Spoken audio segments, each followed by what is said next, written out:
நேயர்களுக்கும் இறை வணக்கம். நாம் நிறைய ஆலயங்களை பற்றி அறிந்திருப்போம், சென்றும் இருப்போம்.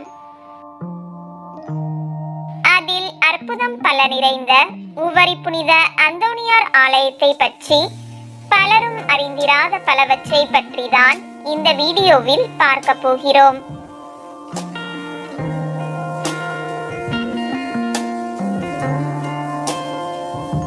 இந்த ஆலயத்திற்கு திருநெல்வேலி, திசையன்விளை, நாகர்கோவில் மற்றும் திருச்செந்தூர் போன்ற ஊர்களில் இருந்து பேருந்து வசதி உள்ளது. திசையன்விளையில் இருந்து மிக அருகாமையில் அமைந்துள்ளது. உவரி என்றாலே எல்லாருக்கும் நினைவில் வருவது புனித அந்தோணியார் ஆலயமும் எழில்மிகு கடற்கரையும் தான். ஆனால் புனித அந்தோணியார் ஆலயத்தை தவிர்த்து இங்கு இன்னும் பல ஆலயங்கள் இருக்கின்றன. அது மட்டுமல்ல, உவரி பாதுகாவலர் புனித அந்தோணியாரே கிடையாது. ஆம், ஆச்சரியமாக இருக்கிறதா? இதைத்தான் தொடக்கத்திலேயே கூறினேன். உவரி பற்றி பலரும் அறிந்திராத பலவற்றையும் இந்த வீடியோவில் பார்க்க போகிறோம் என்று.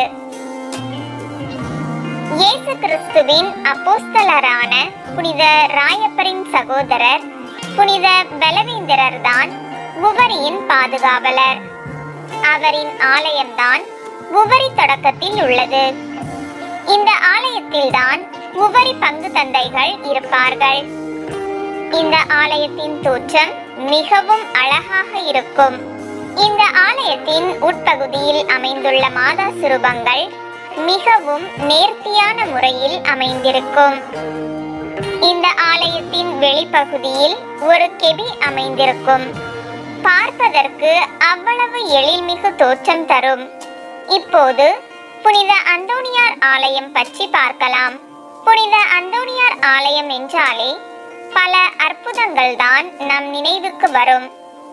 ஆம், பேய் பிடித்தவர்கள் பலரும் புனித அந்தோணியார் ஆலயத்திற்கு வந்து சுகம் பெற்றுள்ளனர்.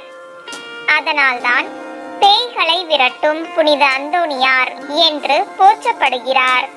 மேலும் உடல் சுகம் இல்லாதவர்கள் மற்றும் தங்கள் தேவைகளை பூர்த்தி செய்ய விரும்புகிறவர்கள் புனித அந்தோணியாருக்கு நேர்ச்சை கடன் செலுத்துகின்றனர்.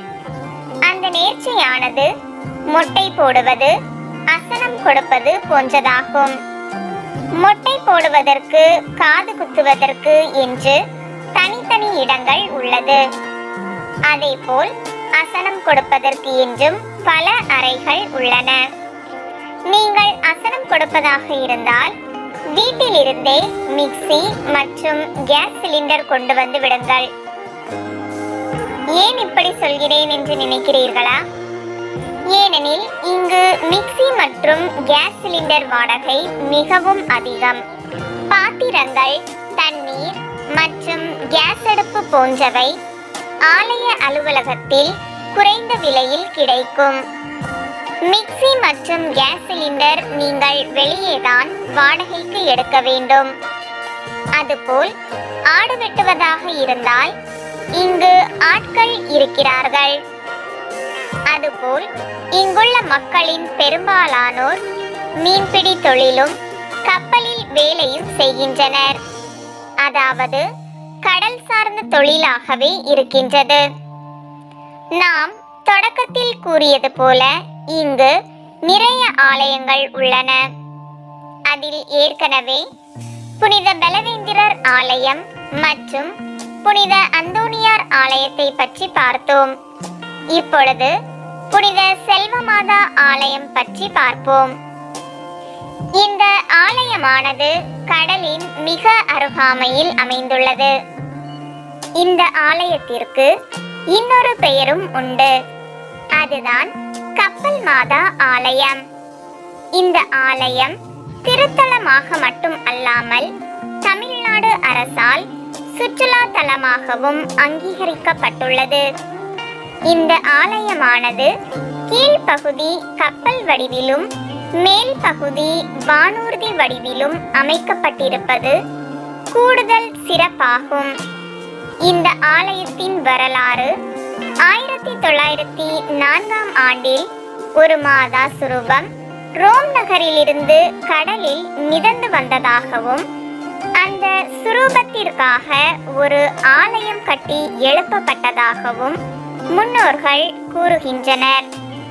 பழைய ஆலயம் பழுது அடைந்த பிறகு 1970ஆம் ஆண்டு அடிக்கல் நாட்டி 1974ஆம் ஆண்டு பணி நிறைவு பெற்று திறந்து வைக்கப்பட்டுள்ளது.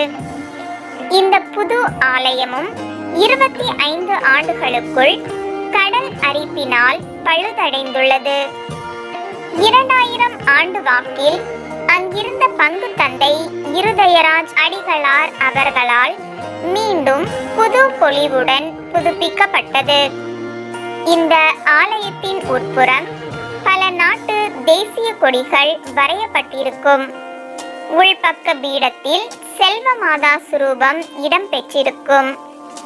இந்த ஆலயத்தின் திருவிழா வருடந்தோறும் செப்டம்பர் மாதம் கடைசி வெள்ளிக்கிழமை கொடியேற்றத்துடன் ஆரம்பித்து அக்டோபர் மாதம் முதல் ஞாயிறு அன்று நிறைவு பெறுகிறது.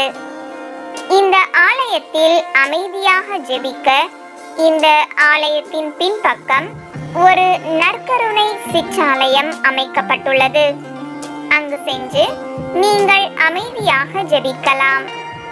செல்வ மாதா ஆலயத்தின் பின்பகுதியில் இறை பயணிகள் தங்குவதற்கும் உணவு சமைப்பதற்கும் வசதிகள் செய்து வைக்கப்பட்டுள்ளது. அன்னை வேளாங்கண்ணி மாதா ஆலயம் புனித அந்தோணியார் ஆலயத்திற்கு பின்பக்கமாக கடற்கரை அருகில் அமைந்துள்ளது. உவரியில் புனித பலவேந்திரர் ஆலயத்தை தவிர மற்ற ஆலயங்கள் எல்லாமே கடற்கரை அருகிலேயே அமைந்துள்ளது. 1530ஆம் ஆண்டு போர்ச்சுகீசிய மிஷனரிமார்கள் மற்றும் ஸ்பானிஷ் மிஷனரிமார்கள் கோவா மூலம் இங்கு வந்து கிறிஸ்து இயேசுவை போதித்ததாகவும் அதைத் தொடர்ந்து கிறிஸ்தவ மார்க்கத்தை பின்தொடர்ந்ததாகவும் கூறப்படுகிறது. 17ஆம் நூற்றாண்டில் அந்த வழியாக பயணம் செய்த போர்ச்சுகீசிய மாலுமிகள் காலரா நோயால் பாதிக்கப்பட்டதாகவும் அவர்கள் பல இன்னலுக்கு உட்பட்டதாகவும் தெரிகிறது. அந்த நேரத்தில் அதே கப்பலில் ஒரு தச்சு தொழில் தெரிந்தவர் பயணித்ததாகவும் அவர் கப்பலில் உள்ள மரப்பலகையில் புனித அந்தோணியார் சுரூபத்தை செதுக்கியதாகவும் கூறப்படுகிறது.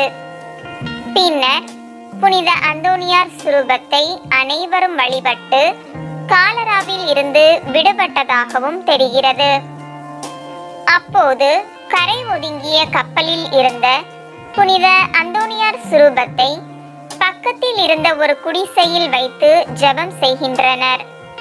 இதை அறிந்த பல மக்களும் வந்து ஜெபம் செய்ய ஆரம்பிக்கின்றனர்.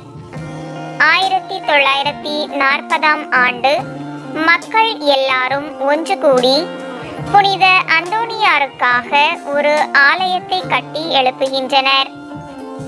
பிறகு பக்கத்து ஊர்களில் இருந்தும் பெரும்பாலான மக்கள் இங்கு வந்து ஜெபம் செய்ய ஆரம்பிக்கின்றனர்.